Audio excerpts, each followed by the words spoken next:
আসসালামু আলাইকুম। দীর্ঘদিন প্রতিযোগিতামূলক ফুটবলের গ্যাপের পর শুরু হচ্ছে আবারও প্রতিযোগিতামূলক ফুটবল, আর সেটা হচ্ছে উয়েফা সুপার কাপের মধ্যে। এবং সেই উয়েফা সুপার কাপে যারা অংশগ্রহণ করছে তারা হচ্ছে উয়েফা চ্যাম্পিয়ন্স লিগের চ্যাম্পিয়ন পিএসজি, অর্থাৎ প্যারিস সেন্ট জার্মেই। এবং তাদের প্রতিপক্ষ হিসেবে যারা রয়েছেন তারা হচ্ছেন ইউরোপা কাপের champion Tottenham Hotspur. So PSG ফ্রান্সের এই ক্লাবের বিপক্ষে ইংলিশ প্রিমিয়ার লিগের সফল এই মুহূর্তে এবং বর্তমানে খুবই ধারাবাহিক পারফর্মার টটেনহাম হটস্পার খেলবে।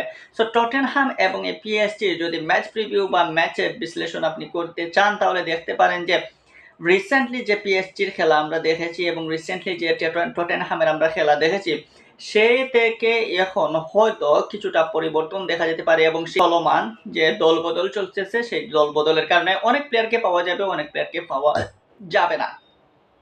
বিশেষ করে পিএসজির গোলবার সামলাচ্ছেন দীর্ঘদিন থেকে যে ডোনারুমা, সেই ডোনারুমা এখন এই উয়েফা সুপার কাপে পিএসজির গোলবারের নিচে হয়তো তাকে দেখা যাবে না। লুইস এনরিকে স্পষ্ট জানিয়ে দিয়েছেন যে ডোনারুমাকে চাচ্ছেন না, তিনি অন্য লেভেলের একটা গোলকিপার চাচ্ছেন।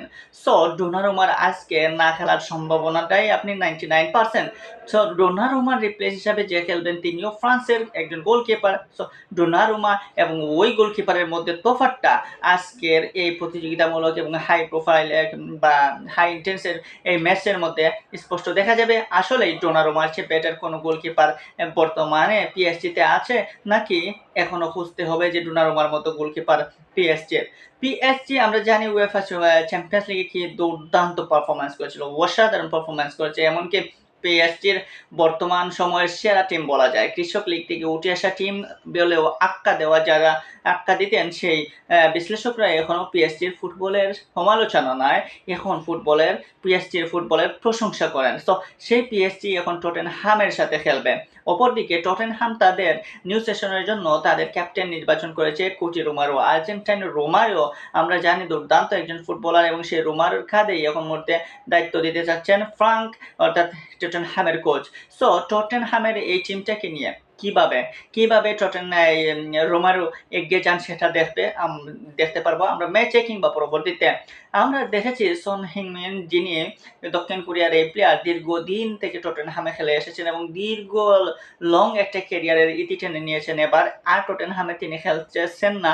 সো টটেনহাম থেকে তিনি চলে গেছেন। এই মুহূর্তে টটেনহামের যাদের টটেনহামের দায়িত্বভার সেই রোমারিও কিংবা রিচার্লিসনরা আসলে কতটা পারবে পিএসজির সাথে ফাইট করতে, কারণ টটেনহামের যে দল সেই দল অনেকটা তারুণ্য নির্ভর একটা দল এবং এই দলে আপনি যদি দেখেন তাহলে আপনি স্টার খুঁজে পাবেন না। আপনি যাদেরকে খুঁজে পাবেন তারা আনকোরা প্লেয়ার, কিন্তু তারা কিন্তু ইংলিশ প্রিমিয়ার লিগ মাতানো প্লেয়ার। আমরা জানি ইংলিশ প্রিমিয়ার লিগের টটেনহাম কিংবা এভারটন কিংবা ওয়েস্ট হাম যাই দল আসে না কেন তাদেরকে আপনি কখনোই ছোট করতে পারবেন না, কারণ তাদের প্রত্যেকটা টিম আপনি সেরা 10-এর যদি তাকান ইংলিশ প্রিমিয়ার লিগের দলগুলোর মধ্যে, তাহলে সেরা 10-এ যে 10টা টিম দেখবেন সেই 10টার সাথে আপনি পিএসজি কিংবা বরুসিয়া ডর্টমুন্ড কিংবা বায়ার্ন মিউনিখের মতো বড় ক্লাবগুলো টক্কর দিতে পারে এবং তাদের সাথে কাঁধে কাঁধ মিলিয়ে তাদের সাথে সম্মুখ লড়াইয়ে কখনোই ছাড় দিতে পারবেন না বা ছাড় দেয় না ইংলিশ প্রিমিয়ার লিগের সেরা 10 দল।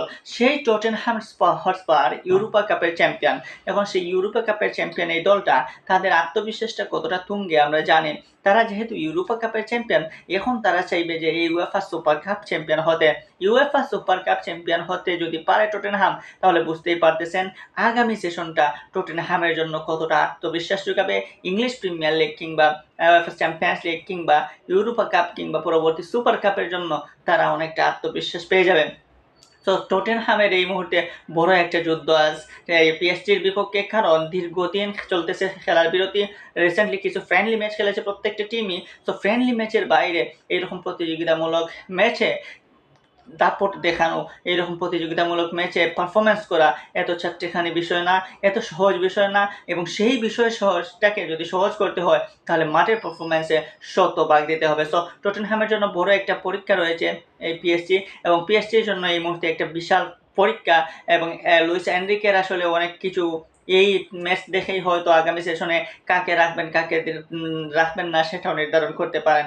আমরা জানি পিএসজি এই মুহূর্তে স্টারে ভরা, তারকায় ভরা, পারফর্মারে ভরা, কোনো নির্দিষ্ট প্লেয়ারের উপর তারা নির্ভরশীল না।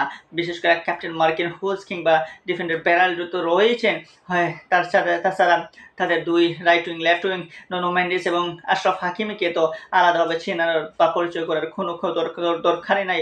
তাদের পারফরমেন্স আমরা জানি কতটা হাই লেভেল, কিংবা মাঠের বিতিনহা নেভেসরা যে কোনো সময় প্রতিপক্ষকে একদম আউলা চাউলা করে ফেলতে পারেন, প্রতিপক্ষকে নাচে ছাড়তে পারেন। সো সেই পিএসজির খেলা দীর্ঘদিন পরে আজকে হচ্ছে রাত 1টার সময়, সেই ম্যাচটা উপভোগ করার জন্য ফুটবল প্রেমীরা অধীর আগ্রহ বসে আছে।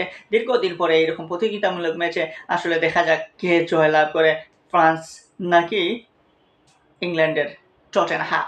পিএসজি এবং টটেনহামের ম্যাচটা উপভোগ করুন, আশায় থাকুন দেখা যাক কে জয় লাভ করে এই উয়েফা সুপার কাপ।